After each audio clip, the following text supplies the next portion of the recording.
Welcome back, 7th grade from the weekend. Good to see you. All right, let's do a 5-minute warm up.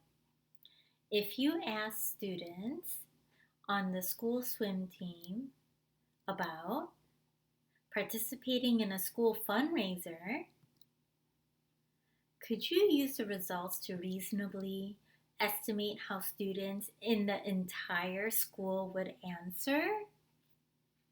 What do you think? If you just took responses from the swim team alone about participating in a school fundraiser, would that be enough representation of the entire school?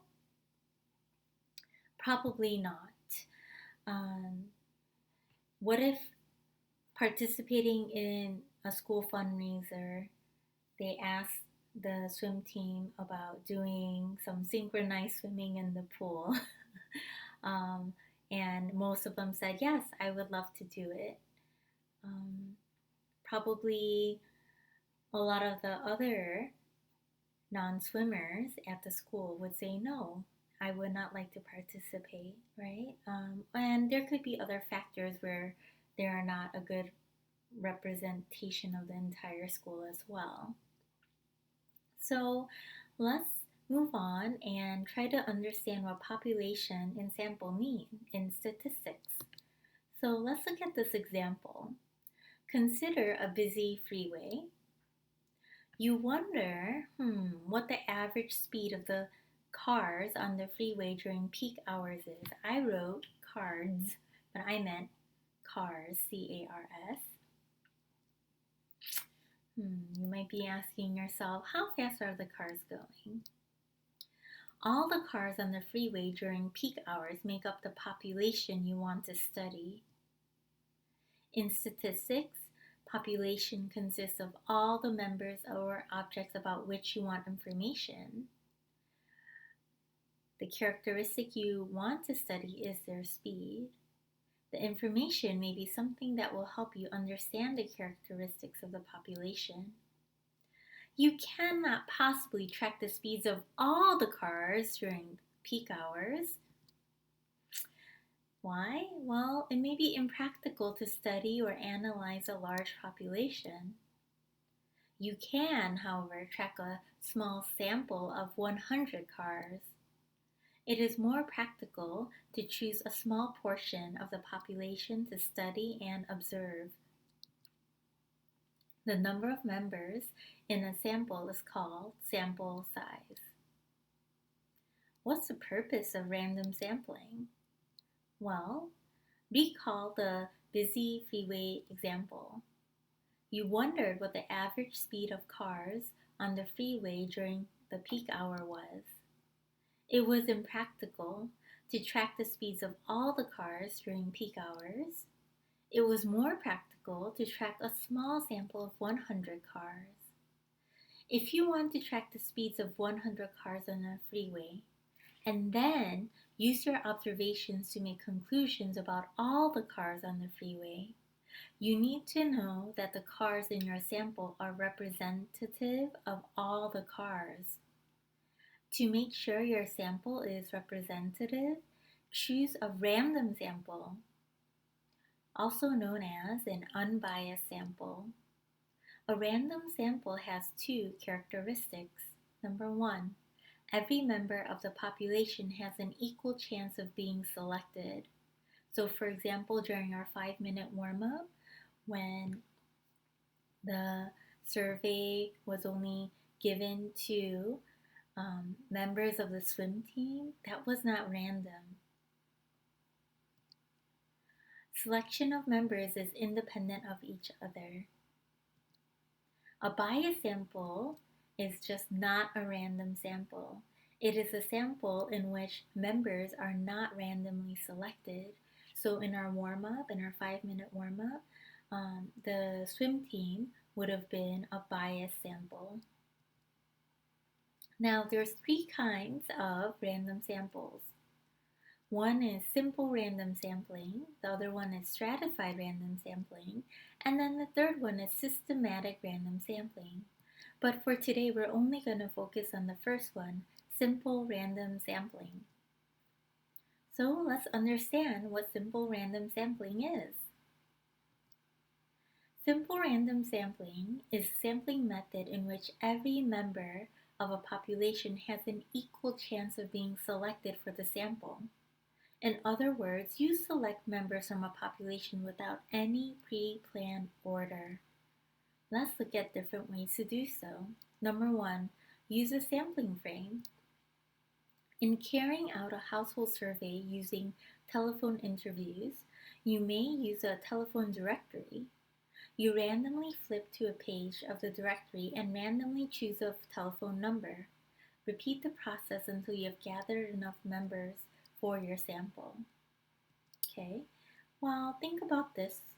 You want to sample 50 households. Suppose you randomly flip to a page of telephone directory and pick the first 50 telephone numbers. Is the sample unbiased? Explain.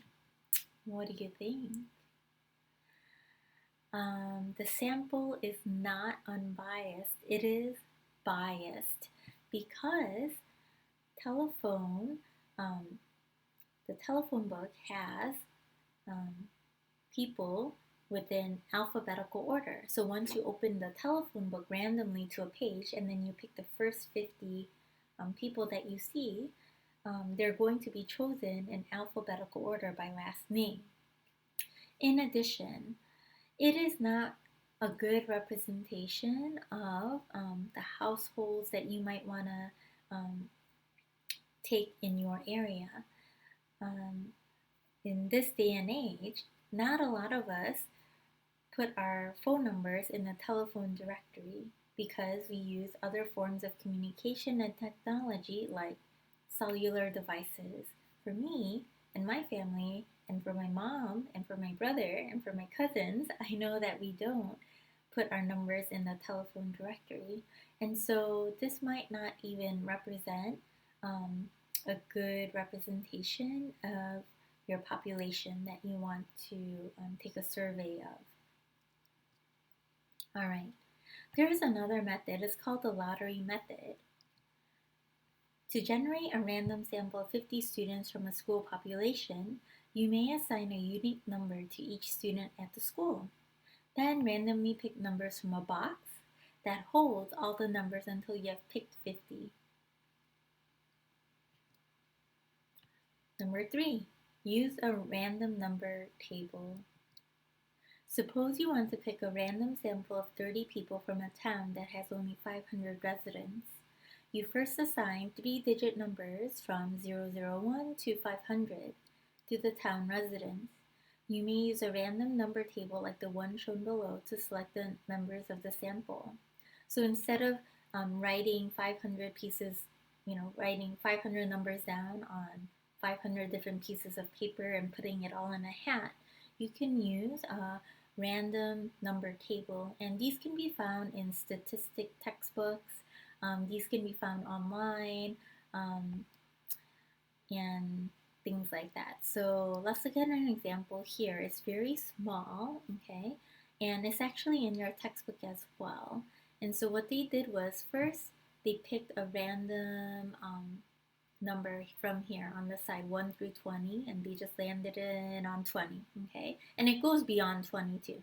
Then they went across and they chose 3-digit numbers. So the first 3-digit number is 126, okay, so they circle that.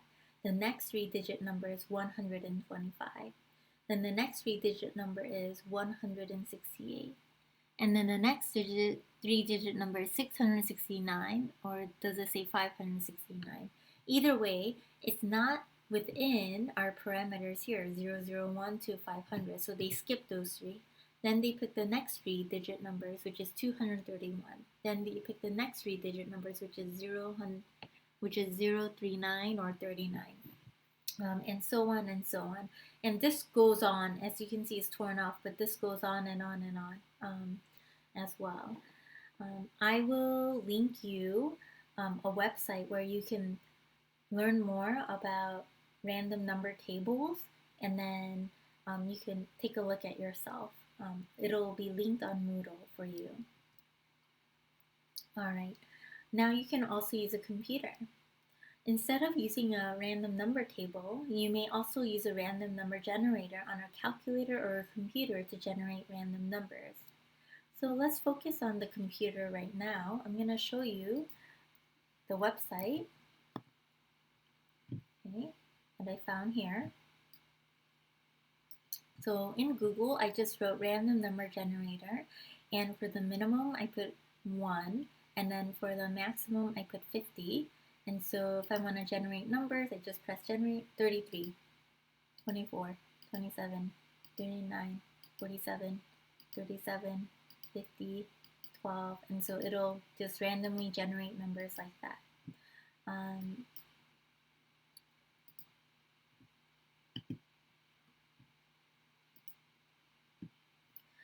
Now, you can also do it on your graphing calculator, and on Moodle, I will link you a website that'll give you a tutorial on how to generate random numbers on your graphing calculator. All right, so the big concepts for today. Population versus sample. Sample is a subset of population where it might be impractical to survey the entire population, and it might be more practical to survey just the portion of the larger population. Now, if we want to make sure that sample is unbiased and that sample is a good representation of the larger population, we have to make sure that it is a random sample, which means that participants are chosen without any pre-planned order ahead of time. A biased sample is the opposite of a random sample. A biased sample is not random. Now, there are 3 types of random sampling.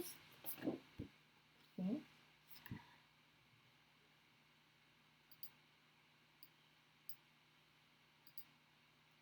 We have simple random sampling, stratified random sampling, and systematic random sampling. But just for today, we were just focusing on the first one here, simple random sampling. And you learn how there were 4 different ways to do that. And we're going to focus on the second and third one tomorrow, during tomorrow's lesson. All right, well, that's all for today. I'll say bye for now, and it was good seeing you, and I'll see you tomorrow. Bye.